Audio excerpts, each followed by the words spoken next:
ঠাকুরগাঁও সদর উপজেলা নির্বাচনে আওয়ামী লীগ নেতার পক্ষে ভোট চেয়েছেন জেলা বিএনপির ক্ষুদ্র ও কুটির শিল্প বিষয়ক সম্পাদক মোস্তাফিজুর রহমান লিটন। তিনি সদর উপজেলার জগন্নাথপুর ইউনিয়ন পরিষদের চেয়ারম্যান। এ সময় মঞ্চে বসেছিলেন সদর উপজেলায় চেয়ারম্যান প্রার্থী উপজেলা আওয়ামী লীগ সভাপতি অরুণাংশু দত্ত।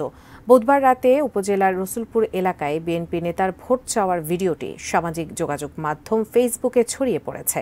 চলছে নানা আলোচনা সমালোচনা। আমি আনারসের পক্ষে আপনাদের কাছে করজোর অনুরোধ একটা করে ভোট আপনারা আমাকে দেখে দেবেন। উনি যদি নির্বাচিত হন, আমি দাদাকে অনুরোধ করব, আমাদের কিছু টুকিটাকি রাস্তাঘাটের কাজ আছে, এগুলা একটু আমাকে সহযোগিতা করে এই কাজগুলো আপনি দয়া করে দেবেন। আপনারা আমাকে কথা দিলেন তো আপনারা ভোটটা দেবেন? আপনার হাত ধরে সবাই কথা দেন, আমাকে ওয়াদা দেন ভোটটা দিবেন তো? দাদাকে ভোটটা আমার জন্য দেবেন।